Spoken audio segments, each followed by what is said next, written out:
হিন্দু ধর্মের অনুসারীদের মৃত্যুর সময় কানের কাছে গিয়ে পাঠ করা হয় এমন কি মন্ত্র যে মন্ত্রের ভিতরে মুহাম্মাদের নাম পাওয়া গেল। লা ইলাহা হরফি পাপ ইল্লো ইহা পরম পদস জন্ম বৈকুণ্ঠ পর বহিমতি তজাপনা মুহাম্মদ। যে ধর্মের মুহাম্মদুর রাসূলুল্লাহ সাল্লাল্লাহু আলাইহি ওয়াসাল্লামের নাম পাওয়া গেছে, যে হিন্দু ধর্মের ভিতরে মুহাম্মদুর রাসূলুল্লাহ সাল্লাল্লাহু আলাইহি ওয়াসাল্লামের পরিচয় পাওয়া গেছে। গৌতম বুদ্ধের কিতাবের ভিতরে মুহাম্মদুর রাসূলুল্লাহ সাল্লাল্লাহু আলাইহি ওয়াসাল্লামের পরিচয় পেয়েছে। হিন্দু ধর্মের ভিতরে মুহাম্মদুর রাসূলুল্লাহ সাল্লাল্লাহু আলাইহি ওয়াসাল্লামের পরিচয় পেয়েছে। এবার শিব শক্তি মহারাজ ইসলাম ধর্ম রিসার্চ করার জন্য চলে এলো। ইসলাম ধর্ম রিসার্চ করার জন্য যখন কোরআনটা খুলেছে, কোরআনটা খোলার পরে ওপেন করার পরে কোরআন খোলার সাথে সাথে লেখা দেখি যালিকাল কিতাবু লা রাইবা ফিহি আল্লাহু আকবার। এটা এমন একটা কিতাব যে কিতাবের ভিতরে কোনো ভুল নাই, কোনো সন্দেহের অবকাশ নাই। এটা এমন একটা কিতাবটা খুলে দেখে যে এই কিতাবের ভিতরে কোনো ভুল নাই, কোনো সন্দেহ নাই। কোরআনটাকে রিসার্চ করা শুরু করে দিছে শিব শক্তি মহারাজ। কোরআনটাকে রিসার্চ করা শুরু করে দিছে। কোরআনটাকে রিসার্চ করতে মুহাম্মদুর রাসূলুল্লাহ সাল্লাল্লাহু আলাইহি ওয়াসাল্লামের পুরোপুরি পরিচয় পেয়ে গেছে। মুহাম্মদুর রাসূলুল্লাহ সাল্লাল্লাহু আলাইহি ওয়াসাল্লামের পুরোপুরি পরিচয় পেয়ে গেছে, বায়োডাটা পেয়ে গেছে। শিব শক্তি মহারাজ সব ধর্মের ভিতরে মুহাম্মদুর রাসূলুল্লাহ সাল্লাল্লাহু আলাইহি ওয়াসাল্লামের পরিচয় পাইল। হিন্দু ধর্মের ভিতরে পাওয়া গেছে লা ইলাহা হরফি পাপ ইল্লো ইহা পরম পদস জন্ম বৈকুণ্ঠ পর বহিমতি তজাপনা মুহাম্মদ। পৃথিবীর মানুষ যদি স্বর্গে গিয়া শান্তিতে থাকতে চাও, যদি স্বর্গে গিয়া ভালো থাকতে চাও, শান্তিতে থাকতে চাও, তাইলে মুহাম্মাদের নামের জপ করো, জিকির করো, অনুসরণ করো, অনুকরণ করো। সব ধর্মের ভিতরে যখন মুহাম্মদুর রাসূলুল্লাহ সাল্লাল্লাহু আলাইহি ওয়াসাল্লামের পরিচয় পাইল, শিব শক্তি মহারাজ চিন্তা করলো যে নাম সব ধর্মের ভিতরে পাওয়া গেছে, যে নাম সব ধর্মের ভিতরে পেয়েছি, সেই মুহাম্মদ তো আর কোন ধর্ম নয়, এই মুহাম্মদ তো মুসলিম ইসলাম ধর্মের ধর্মগুরু মুহাম্মদ। আল্লাহু আকবার। মুহাম্মদুর রাসূলুল্লাহ সাল্লাল্লাহু আলাইহি ওয়াসাল্লামের পরিচয় পেয়ে গেছে। বলে না, খ্রিস্টান ধর্মে থাকা সম্ভব নয়, খ্রিস্টান ধর্মে আর থাকা সম্ভব নয়। যে মুহাম্মদ ইসলাম ধর্মের ধর্মগুরু মুহাম্মদ, এই ইসলাম ধর্ম আমার মনে লাগা গেছে, আমার ভালো লাগা গেছে। এই ধর্ম চাইরা আর কোন ধর্মে যাওয়া, আমার দ্বারা সম্ভব নয়। আমি এখনই এই মুহূর্তে কালিমা পড়া মুসলমান হয়ে যাব। আল্লাহু আকবার। সব ধর্ম রিসার্চ করছে, রিসার্চ করার পর সেই শ্রেষ্ঠ ধর্ম হলো ইসলাম প্রকাশ পাওয়া গেছে।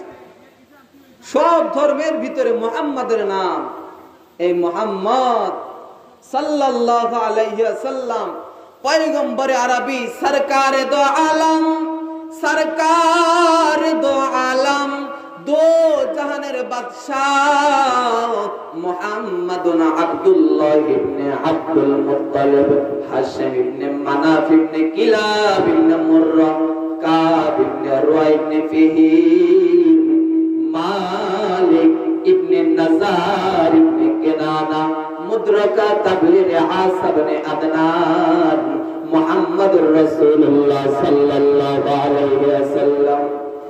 এই মুহাম্মদুর রাসূলুল্লাহ, এই সরকার দো আলম, এই নবীর উম্মত হতে পেরে আমরা খুশি না বেজার? আরো জোরে বলেন খুশি না বেজার? আরো জোরে বলেন খুশি না বেজার? যে মুহাম্মদুর রাসূলুল্লাহ সাল্লাল্লাহু আলাইহি ওয়াসাল্লাম শ্রেষ্ঠ মানুষ, তার ভিতরে কোনো সন্দেহ নাই। এই রাসূলের জন্য জীবন দিতে, এই রাসূলের জন্য, এই রাসূলের জন্য জীবন দিতে কে কে রাজি আছে? আল্লাহু আকবার, আল্লাহু আকবার বলে দুইটা হাত আল্লাহকে দেখায় দাও। এই দুইটা হাত আল্লাহ তাআলা যদি কবুল করে নাই, জান্নাতের জরিয়া হয়ে যাইতে পারে। হাত নামান, আল্লাহু আকবার। এই মুহাম্মদ মুস্তাফা সাল্লাল্লাহু আলাইহি ওয়াসাল্লামের উপর এতটা বিশ্বাস, এতটা বিশ্বাস রাখতে হবে, এতটা ভালোবাসা রাখতে হবে যে মুহাম্মদুর রাসূলুল্লাহ সাল্লাল্লাহু আলাইহি ওয়াসাল্লামকে ভালোবাসার কারণে যদি আমার বাড়ি ত্যাগ করতে হয়, এটাও আমি প্রস্তুত, ঠিক কি না? যদি আমার এলাকা ত্যাগ করতে হয়, এটাও আমি প্রস্তুত। যদি আমার ইউনিয়ন ত্যাগ করতে হয়, থানা ত্যাগ করতে হয়, জেলা ত্যাগ করতে হয়, এটাও আমি প্রস্তুত। যদি আমার বিভাগ ত্যাগ করতে হয়, এটাও আমি প্রস্তুত। যদি আমার দেশ ত্যাগ করতে হয়, এটাও আমি প্রস্তুত। যে মুহাম্মদ, সেই মুহাম্মদের জন্য যদি আমার দুনিয়াটা ত্যাগ করে দিতে হয়, যে মুহাম্মদুর রাসূলুল্লাহ সাল্লাল্লাহু আলাইহি ওয়াসাল্লামের জন্য যদি আমার দুনিয়াটা ত্যাগ করে দিতে হয়, তাইলে এটাও আমাদের প্রস্তুতি নিতে হবে, প্রস্তুত হয়ে যাইতে হবে। চিল্লায়ে বলেন ঠিক কিনা? আর জোরে বলেন ঠিক কিনা? যদি কেউ আমার রাসূলকে নিয়ে গালি দেয়, যদি কেউ আমার রাসূলকে নিয়ে কটূক্তি করে, উলামা, তালাবা, ফুসালা, খুলাফা, ইমাম, মুআজ্জিন, মুফতি, মুহাদ্দিস, হাজী, গাজী, নামাজি, বেনামাজি, আওয়ামী লীগ, বিএনপি, জাতীয় পার্টি, সুরেশ্বর, কুতুববাগ, রাজারবাগ, দেওয়ানবাগ, চরমোনাই, সরসিনা, আটরশি, ফুরফুরা, কোন দল নয়, কোন মত নয়, দল মত নির্বিশেষে আল্লাহর জন্য, আল্লাহর রাসূলের জন্য কে কে জীবনটা বিলিয়ে দিতে প্রস্তুত আছে? আল্লাহু আকবার। আর জোরে বলেন আল্লাহু আকবার, লিল্লাহি তাকবীর। আল্লাহ তাআলা আমাদের সবাইকে কবুল করে, সকলে আমিন। এই রাসূলের জন্য পৃথিবীর বুকে এমন কুলাঙ্গার দেখা যায়, এমন নাস্তিক দেখা যায়, এমন মুরতাদ দেখা যায়, এমন কাফের দেখা যায় যে আমার রাসূলকে নিয়ে কটূক্তি করে, আমার রাসূলকে নিয়ে বিভিন্ন ব্যঙ্গ করে। আর আমাদের একটু লাগে না, আমাদের অন্তরে একটুও লাগে না, আবার আমরা নিজেদেরকে ইমানদার দাবি করি, ঠিক কিনা বলে? ঠিক কিনা বলে? অনেকে আছে ল্যাংটা পীরের মুরিদ হয়ে নিজেকে বিশাল ইমানদার মনে করে, আছে না নাই? আমি শরীয়তপুরে থাকি, শরীয়তপুরের পাশে চাঁদপুর, চাঁদপুরে ল্যাংটা পীরের আস্তানা। আমার মসজিদে এলাকায়ও অনেকে আছে ল্যাংটা পীরের মুরিদ। আলহামদুলিল্লাহ এখন অনেকে ফিরে আসছে। আল্লাহ তাআলা আরো সবাইকে ফিরে আসার মতো তৌফিক দান করুন, সকলে পড়ে না আমিন। এমন এমন পীর যে পীরের নাম শুনলে ঈমান থাকে না, ল্যাংটা পীর শুনছেন কোনদিন? ল্যাংটা পীর, যার গায়ে কাপড় চোপড় নাই, যার ফরজের কোনো ঠিক নাই, এই আবার পীর হয়েছে। 100 টাকা কি সবাই বলেন? আরো জোরে, 100 টাকা ফরজ। এই ল্যাংটা পীর, এদের পীর মানছে, বিশাল ইমানদার হয়ে গেছে না? সবাই বলেন বিশাল ইমানদার হয়ে গেছে না? আরে আমি আপনাদের বাগেরহাট এই যে খানজাহান আলী রহমাতুল্লাহি আলাইহির মাজারে হয়তো 2 বছর অথবা 3 বছর আগে গেছিলাম। দেখি যে এক লোক মাজারের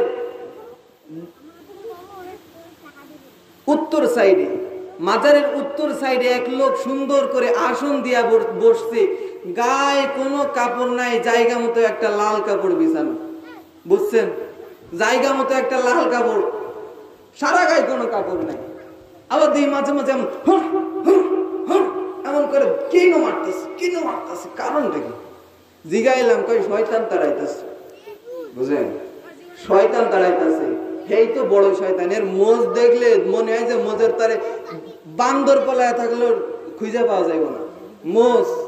আর চুলের কথা কি কমু, যদি খানজাহান আলীর ওই যে পুকুরের কুমির যদি চুলের ভিতরে পলায় থাকে তাও নাই খুঁজে পাওয়া যাইব না। এই হয়েছে পীর। আবেগ, মানুষের আবেগ বুঝি না, কি মনে করে মানুষকে। একটা মানুষকে দেখলে বোঝা যায় তার ভিতরে কি আছে, তার ভিতরে কি নাই। মুখে দাড়ি নাই, মাথায় টুপি নাই, পীর নিজেকে বিশাল পীর দাবি করছে, আছে না? অহরহ আছে। আহা, গান গায় যে আমি যখন আমার মসজিদে প্রথম চাকরি নিলাম, 2-3 দিন পর শুনতেছি পাশের এলাকা আমার ওইখানে সব ভণ্ড পীরের মুরিদ। ওই শরিয়তপুর, মাদারীপুর, চাঁদপুর সব ভণ্ড, অধিকাংশ ভণ্ড, কিছু কিছু ভালো আছে। দেখি পাশের গ্রাম থেকে গান আসতেছে, ওরস হইতেছে। ওরস শুনছেন? ওরস আপনাদের এদিকে হয়? ওরস হইতেছে, গান আসছে, ও ল্যাংটা বাবারে দয়া করো আমারে, তুমি ছাড়াই আমার কেহ নাই, তুমি ছাড়াই আমার কেহ নাই রে ল্যাংটা, তুমি ছাড়াই আমার কেহ নাই। কত বড় ভণ্ড, চিন্তা করছেন? ঈমান আছে না? ঈমান আছে? আমাদের আছে কি? আল্লাহ কে? দয়া করার মালিক কে? দয়া করার মালিক কে? সবাই বলেন মিয়া, দয়া করার মালিক কে? যদি কেউ ল্যাংটা পীরের কাছে দয়া চায়, ঈমান থাকে? ঈমান থাকে। গান গাইতেছে, ও ল্যাংটা বাবা দয়া করো আমারে, তুমি ছাড়া আমার কেউ না। আমাদের আছে কি? আল্লাহ আছে না নাই? আছে না নাই? যদি কেউ বলে ল্যাংটা বাবার কাছে দয়া চায়, হেরে যদি কয় তুমি ছাড়া আমার কেউ নাই, ওর ভিতরে ঈমান আছে? কোন কথা বলেন? আপনাদের এইদিকে আছে নাকি? না, কম আছে। আল্লাহ তাআলা সকলকে হেফাজত করুক, সকলে পড়েন আমিন। দয়াল বাবা ভণ্ড বাবা লাগে আমার ডর, দয়াল বাবা ভণ্ড বাবা লাগে আমার ডর, ফেরেশতারা গরুকে মারবে কবরের ভিতর, আছে না নাই? আছে না নাই? ফেরেশতারা হান্দাই দিব সেদিন, কবরে যাও শুধু। দয়াল বাবা ভণ্ড বাবা লাগে আমার ডর, ফেরেশতারা হান্দাই দিব কবরের ভিতর। কত বাবা এমন গুণী, মুইতা লাই না পানি, খালি করে টানাটানি পর্দার ভিতর, আছে না নাই? মুইতা পানি লয় না, প্রসাব করে পানি লয় না। পীর প্রসাব করে পানি লয় না, আবার মাসালাও দেয়, যে যে পানির জন্য হযরতে হুসাইন রাদিয়াল্লাহু তাআলা আনহু শহীদ হইছেন, এই পানি আমার আগায় কেমনে লাগাইতাম? বুঝছেন? মাসআলা দেয় যে পানির জন্য হযরতে হুসাইন রাদিয়াল্লাহু তাআলা আনহু শহীদ হইছেন, এই পানি আমি ওখানে কেমনে ব্যবহার করতাম? আমার একটা আন্তরিকতা আছে না হুসাইন রাদিয়াল্লাহু তাআলা। বুঝেন কত বড় ভণ্ড, কত বড় ভণ্ড, চিন্তা করছে। আল্লাহ তাআলা ভণ্ডদের থেকে আমাদের সবাইকে হেফাজত করুক, সকলে পড়েন আমিন। হ্যাঁ, অনেক বড় বড় হক্কানি পীর আছে, তাদেরকে অনুসরণ করেন। রাজারবাগ, দেওয়ানবাগ, সুরেশ্বর, কুতুববাগ, এগুলো হক্কানি পীর না, এগুলো সব ভণ্ড। রাজারবাগ সবাই বলেন, সবাই বলেন রাজারবাগ ভণ্ড কি? সবাই বলেন দেওয়ানবাগ, সবাই বলেন, কথা কয় না। রাজারবাগ, সুরেশ্বর, দেওয়ানবাগ, কুতুববাগ, সবাই বলেন আরো জোরে, জোর হলো না, আরো জোরে। রাজারবাগ, দেওয়ানবাগ, সুরেশ্বর, কুতুববাগ সব ভণ্ড। এদেরকে অনুসরণ যারা করবে তারাও ভণ্ড, ঠিক কিনা? আল্লাহ তাআলা এদের থেকে আমাদের সবাইকে হেফাজত করুক। বাংলাদেশে অনেক ভালো ভালো হক্কানি পীর আছে, তাদেরকে অনুসরণ করেন।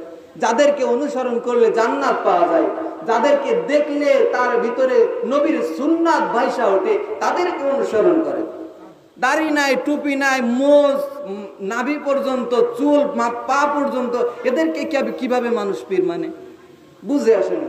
অনেক বড় বড় হক্কানি পীর আছে, তাদেরকে অনুসরণ করেন। চরমনাই পীর আছে যাদের মুরিদদের দেখলে সুন্নাত, আল্লাহর রাসূলের সুন্নাত ভাইসা ওঠে। সারসিনার পীর আছে, প্রতিটা সুন্নাত তারা খুঁটে খুঁটে খুঁটে খুঁটে পালন করে। ফুরফুরা পীর সাহেব আছে, তারা প্রতিটা সুন্নাত খুঁটে খুঁটে খুঁটে খুঁটে পালন করে। বাহাদুরপুরের পীর আছে, তারা প্রতিটা সুন্নাত খুঁটে খুঁটে পালন করে। এমন পীরের অনুসরণ করতে হবে যে পীরকে অনুসরণ করলে আল্লাহর রাসূলকে পাওয়া যায়, যে পীরকে অনুসরণ করলে আল্লাহকে পাওয়া যায়, যে পীরকে অনুসরণ করলে আল্লাহর রাসূলকে পাওয়া যায়, যে পীরকে অনুসরণ করলে জান্নাতকে পাওয়া যায়। এমন পীরকে অনুসরণ করতে হবে। আর যত ভণ্ড আছে, যাদেরকে দেখলে আল্লাহর রাসূলের কথা স্মরণ হয় না, যাদেরকে দেখলে আল্লাহর রাসূলের দুশমন মনে হয়, যার ভিতরে টুপি নাই, যার ভিতরে দাড়ি নাই, যার ভিতরে সুন্নাত নাই, তাকে অনুসরণ করা যাবে। আল্লাহ তাআলা সবাইকে হেফাজত করুন, সকলে পড়েন আমিন। আমার ভাইরা, আমার মালিক আপনাকে অনেক আদর করে বানাইছে, আমার মালিক আপনাকে অনেক যত্ন করে বানাইছে। আমি পবিত্র কালামে পাক থেকে একটা আয়াত তেলাওয়াত করেছিলাম, মনে আছে? আমা খালাকাতুল জিন্না ওয়াল ইনসা ইল্লা লিয়াবুদুন। আল্লাহ তাআলা বান্দা তোমাকে বানাইছেন, বান্দা তোমাকে আমার মালিক বানাইছেন, তোমাকে বানাইছেন তুমি শুধুমাত্র আমার মালিকের ইবাদত করবে, আমার মালিকের ইবাদত করবে, এই জন্য বানাইছেন। আল্লাহ তাআলা বান্দাকে তার ইবাদত করার জন্য বানাইছেন, আল্লাহ তাআলা তার বান্দাকে ইবাদত করার জন্য বানাইছেন। আর আল্লাহ বান্দাকে বইলা দিবেন, বান্দা তুই আমার হয়ে যাবি, তুই আমার ইবাদত করবি, আমার বন্দেগী করবি। বান্দা তোর সারা দুনিয়ার সব কিছুর ব্যবস্থা আমি আল্লাহ করে দিলাম। যে মালিক আমাকে সারা দুনিয়ার সব কিছুর থেকে দামি বানাইছেন, যে মালিক আমাকে সব কিছুর থেকে দামি বানাইছেন। ওয়ালাকাদ কাররামনা বানি আদম, আল্লাহ তাআলা বানি আদমকে সব থেকে দামি সম্মানিত হিসেবে বানাইছেন। আল্লাহ তাআলা বান্দাকে কতটা সম্মানিত বানাইছেন, আল্লাহ তার বান্দাকে কতটা সম্মানিত বানাইছেন, কতটা সম্মান দিয়ে বানাইছেন। আচ্ছা, সবার কাছে প্রশ্ন করি, একটা মানুষের শক্তি বেশি নাকি একটা হাতির শক্তি বেশি? সবাই বলেন, একটা মানুষের শক্তি বেশি নাকি একটা হাতির শক্তি বেশি? অবশ্যই হাতির শক্তি বেশি। তারপরেও একটা ছোট্ট বালক হাতির পিঠের উপরে কানের গোড়ায় খোঁচা মারে। হাতিকে যেইভাবে ইনস্ট্রাকশন দেয় হাতি সেইভাবে চলে। এক হাতিকে নিয়ে ছোট্ট বাচ্চা রওনা হয়েছে। বাচ্চাটা হাতিকে নিয়ে এক দোকানদারের কাছে গিয়েছে। দোকানদার 10 টাকা দিয়েছে। হাতি 10 টাকা ছুঁড়ে মেরেছে। দোকানদার ডাক দিয়ে বলতেছে, ভাই আমার তো ইনকাম বেশি হয় নাই, বেচা কিনা বেশি হয় নাই, এই 10 টাকা নাও। আমার তো বেচা কিনা বেশি হয় নাই, এই 10 টাকা নিয়ে খুশি হও। আবার ছোট্ট বালক হাতির কানের গোড়ায় খোঁচা মারছে। হাতিটা 10 টাকা নিয়ে বালকের হাতে দিয়েছে। এত বড় হাতি, তার শক্তি এত বেশি। ছোট বালক নয়, বড় বড় শরীর স্বাস্থ্যওয়ালা মানুষকে ধরে ছুঁড়ে মেরে ফেলে দিতে পারে। তারপরেও এত বড় হাতি মানুষকে কেন সম্মান করে? আল্লাহ তাআলা মানুষকে সম্মানিত বানাইছেন। আল্লাহ তাআলা মানুষকে সম্মানিত বানাইছেন। ওয়ালাকাদ কাররামনা বানি আদম। আল্লাহ বলেন, বান্দা তোকে আমি সম্মানিত বানাইলাম, তোকে আমি এত সম্মান দিলাম। তুই পৃথিবীর বুকে যা কিছু দেখো না কেন, গাছপালা, নদী, নালা, খালবিল, আসমান, জমিন, পাহাড়, পর্বত, যা কিছু দেখো না কেন, তোমার চোখে যা কিছু পড়ে না কেন, সব কিছু বান্দা আমি তোর জন্য বানাইলাম। আর বান্দা তোকে আমি দুনিয়ার বুকে পাঠাইলাম শুধুমাত্র আমার জন্য। আল্লাহ বলতেছেন, বান্দা তোকে আমি দুনিয়ার বুকে পাঠাইছি আমার জন্য, আমার ইবাদত করার জন্য। আর দুনিয়ার বুকে যা কিছু দেখো না কেন, দুনিয়ার বুকে যা কিছু দেখো না কেন, সব কিছু বান্দা আমি তোর জন্য বানাইছি। সম্মান আছে না নেই? আল্লাহ তাআলা আমাদেরকে কতটা আদর করছেন, কতটা ভালোবাসছেন, একটু চিন্তা করছেন কখনো? একটু চিন্তা করছেন কখনো? আল্লাহ তাআলা আমাদেরকে এত আদর করছেন, যে মালিক আমাদেরকে এত যত্ন করে বানাইছেন, আল্লাহ তাআলা আমাদের এত সুন্দর ব্যবস্থাপনা দিয়েছেন। একটা গরু যখন জন্ম নেয়, গরু ছোট গরুর বাচ্চা জন্ম নেওয়ার পর গরুর বাচ্চাটা যদি বড় হয়ে ছেলে গরু হয়, তাহলে ওই ছেলে গরু আবার মায়ের পিঠে উঠে। ওই গরু যদি মেয়ে গরু হয়, ওর বাবা আবার মেয়ের পিঠে ওঠে। কিন্তু আমি আল্লাহ তোকে এত সুন্দর ব্যবস্থাপনা করে দিলাম, তোর বিবাহিত স্ত্রী ছাড়া সব পৃথিবীর সকল নারীর গায়ে স্পর্শ করা হারাম। বান্দা তুই যখন মায়ের পেটে ছিলি, বান্দা তুই যখন মায়ের পেটে ছিলি, তোর মা এত কষ্ট করেছে, তোর মা এত কষ্ট করেছে। তোর মা তোর জন্য হাঁটতে পারে না, চলতে পারে না, ব্যথা বেদনায় কাতরাইতে থাকে। তোর মা ব্যথা বেদনায় কাতরাইতে থাকে। আমি আল্লাহ তোর মায়ের পেটে তোকে এতটা সুরক্ষিত রেখেছি, তোর মায়ের পেটে আমি আল্লাহ তোকে এতটা সুরক্ষিত রেখেছি। তোর মায়ের এত ব্যথা, তোর মায়ের এত ব্যথা, এত বেদনা থাকার পরেও তোকে বান্দা আমি তোর মায়ের পেটে এত সুরক্ষিত রেখেছি, এত আরামে রেখেছি। বান্দা তোর খাবারের অভাব দেয় নাই, বান্দা তোর পানির অভাব দেয় নাই, বান্দা তোর অক্সিজেনের অভাব দেয় নাই, বান্দা তোর কোনো কিছুর অভাব দেয় নাই। বান্দা তুই যখন জন্ম নিবি, তুই যখন দুনিয়ার বুকে আগমন করবি, দুনিয়ার মুখ দেখবি, তোর মা ব্যথা বেদনায় কাতরাইতেছে রে বান্দা, তোর মা ব্যথা বেদনায় কাতরাইতেছে।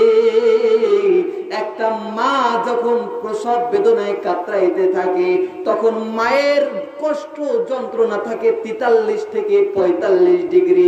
একটা সাধারণ মানুষ সর্বোচ্চ কষ্ট সহ্য করতে পারে 30 থেকে 35 ডিগ্রি। একটা মানুষ সর্বোচ্চ কষ্ট সহ্য করতে পারে 30 থেকে 35 ডিগ্রি। আর একটা মা যখন গর্ভ অবস্থায় প্রসব বেদনায় কাতরাইতে থাকে, তখন মা গর্ভবতী মায়ের কষ্ট থাকে 43 থেকে 45 ডিগ্রি, 53 থেকে 55 ক্যালোরি। একটু চিন্তা করে দেখেন, একটা মানুষ সর্বোচ্চ 43 থেকে 45 ক্যালোরি কষ্ট সহ্য করতে পারে, আর একটা মায়ের 53 থেকে 55 ক্যালোরি কষ্ট হয়ে যায়। একটা সাধারণ পুরুষ, একটা সাধারণ মানুষ যদি 43 থেকে 45 ডিগ্রি কষ্ট তার ভিতরে হয়ে যায়, তাহলে ওই মানুষটা হার্ট অ্যাটাক করে মারা যায়। তখন একটা মায়ের কষ্ট থাকে 53 থেকে 55 ডিগ্রি। একটা মাকে আল্লাহ তাআলা কেন বাঁচায় রাখছে বান্দা জানো? বান্দা তোমার আমার সুরক্ষার জন্য। বান্দা তোমাকে আমাকে যেন কষ্ট না করতে হয়। আল্লাহ তোমাকে এত আদর করে আনছেন, তোমার মা কষ্টে কাতরাইতেছে, হাও মাও করে চিল্লায়া কাঁদতেছে, হাও মাও করে ছটফট করতেছে, তারপরেও বান্দা তোমাকে আমার মালিক কোনো কষ্ট দেয় নাই। আল্লাহু আকবার। একটা মা যখন প্রসব বেদনায় কাতরাইতে থাকে, একটা মা বুঝতে পারে সন্তান জন্ম দেওয়া কতটা কঠিন, সন্তান জন্ম দেওয়া কতটা কঠিন একটা মা বুঝতে পারে, সহ্য করতে পারে। তারপরেও বান্দা তোকে কোনো কষ্ট দেয় নাই।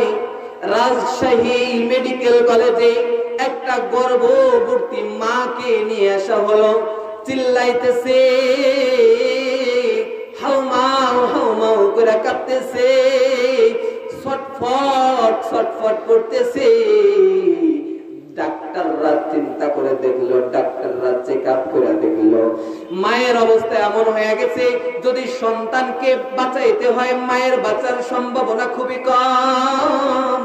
যদি মাকে বাঁচাইতে হয়, সন্তানকে বাঁচানো আশঙ্কা খুবই কম, সন্তান বাঁচার আশঙ্কা খুবই কম। ডাক্তার গুলো পরামর্শ করতেছে সন্তানকে বাঁচাবো নাকি মাকে বাঁচাবো। ডাক্তার গুলো পরামর্শ করতেছে। ইতিমধ্যে ডাক্তার গুলো গর্ভবতী মায়ের গার্জিয়ানের কাছে গেছে, বাবার কাছে গিয়ে বলে সন্তানকে বাঁচাবো নাকি মাকে বাঁচাবো। বাবা ডাক দিয়ে বলে সন্তানকে বাঁচাও। মায়ের বাবার কাছে গিয়ে বলে মা দরকার নাই, বাবাকে বাঁচাও। সবাই বলে সন্তানকে বাঁচাও, সন্তানকে বাঁচাও, সন্তানকে বাঁচাও। সবাই বলে, সবার কাছে জিজ্ঞাসা করতেছে মাকে বাঁচাবো নাকি সন্তানকে বাঁচাবো। সবাই বলে মা যদি বেঁচে থাকে সন্তান অবশ্যই আসবে, সন্তান আসবে। সবার কাছে জিজ্ঞাসা করলো, বাবার কাছে জিজ্ঞাসা করলো, বলে মাকে বাঁচাও, মা যদি বাইচা থাকে সন্তান দুনিয়ায় আবার আসবে। সবার কাছে জিজ্ঞাসা করা হলো, সবাই বলে মাকে বাঁচাও, মাকে বাঁচাও, মাকে বাঁচাও। মায়ের কাছে ডাক্তার কৌতূহল বশত গিয়ে জিজ্ঞাসা করতেছি, মা গো আমরা সিদ্ধান্ত নিয়েছি, সবার কাছ থেকে বংশই নিয়েছি। সবাই বলতেছে আপনাকে বাঁচানোর জন্য, সবাই বলতেছে আপনাকে বাঁচানোর জন্য। আপনি বলেন কাকে বাঁচাবো। মা ডাক দিয়ে বলে ডাক্তার আমি তো দুনিয়া দেখেছি, আমার সন্তান তো দুনিয়া দেখে নাই। আমি তো আসমান দেখেছি, আমার সন্তান তো আসমান দেখে নাই। মা ডাক দিয়ে বলতেছে আমি তো চন্দ্র দেখেছি, আমার সন্তান তো চন্দ্র দেখে নাই। আমি তো এইটা খেয়েছি, আমার সন্তান তো এইটা খায় নাই। আমি তো ওইটা খেয়েছি, আমার সন্তান তো ওইটা খায় নাই। আমি তো দুনিয়ার বুকে এত বছর বেঁচেছি, এত বছর দুনিয়ার আনন্দ আরামায়েশ ভোগ করেছি, আমার সন্তান কলিজার মানিক তো ভোগ করে নাই, আমার সন্তান ভোগ করে নাই। ডাক্তার, ও ডাক্তার, আমার বাঁচার দরকার নাই, আমার কলিজার মানিকটাকে বাঁচাও, আমার মালিক দুনিয়ার বুকে আসুক, আমার মানিক দুনিয়ার বুকে আসুক। আমার মানিক যখন জানতে পারবে, আমার মানিক যখন জানতে পারবে, আমার মানিক যখন জানতে পারবে আমার মা আমাকে জন্ম দিতে গিয়ে মৃত্যুবরণ করেছে, আমার মানিক যখন জানতে পারবে, আমার কলিজার মানিক আমার কবরের পাশে গিয়া দোয়া করবে, এই দোয়াটা যখন আমার মানিক করবে, আমার আল্লাহ হয়তো এই দোয়ার ওসিলায় মাফ করে দিতে পারে। রাজশাহী মেডিকেল কলেজের ভিতরে ঘটনাটা ঘটেছে। আমার বাবাজিরা, আমার ভাইয়েরা, একটু চিন্তা করেন, আপনার মা আপনার জন্য কতটা কষ্ট করেছেন, আপনার মা আপনার জন্য কতটা কষ্ট করেছেন, একটু চিন্তা করে দেখেন। আর আমরা মাকে নিয়ে কি করি, বাবাকে নিয়ে কি করি। কিছুদিন আগে দেখেছি, কিছুদিন আগে খবর ছিল ভোলা অথবা নীলফামারী কোন একটা জায়গায় মাত্র কিছুদিন আগে সন্তান মাকে নিজের হাতে হত্যা করছে। সন্তানকে নেশা করার জন্য টাকা না দেওয়ার কারণে সন্তান মাকে হত্যা করছে। একটু চিন্তা করে দেখেন, যে মা এত কষ্ট করে জন্ম দিয়েছে, প্রসব বেদনা সহ্য করেছে, যে মা এত কষ্ট করে লালন পালন করেছে, সে মাকে সন্তান কেমনে মারতে পারে? দা দিয়ে, কোপ দিয়ে মাকে মারা গেছে। এমন কুলাঙ্গার সন্তানও বুঝি বাংলার জমিনে আছে। শুধু তাই নয়, 2 বছর অথবা 3 বছর আগে হয়তো হবে, বিভিন্ন পত্র পত্রিকায়, খবরের কাগজে, বিভিন্ন নিউজে, বিভিন্ন টিভিতে খবর পেয়েছিলেন, অবশ্যই পেয়েছিলেন, বিভিন্ন পত্র পত্রিকায় খবর পেয়েছিলেন, সন্তান মাকে হত্যা করছে।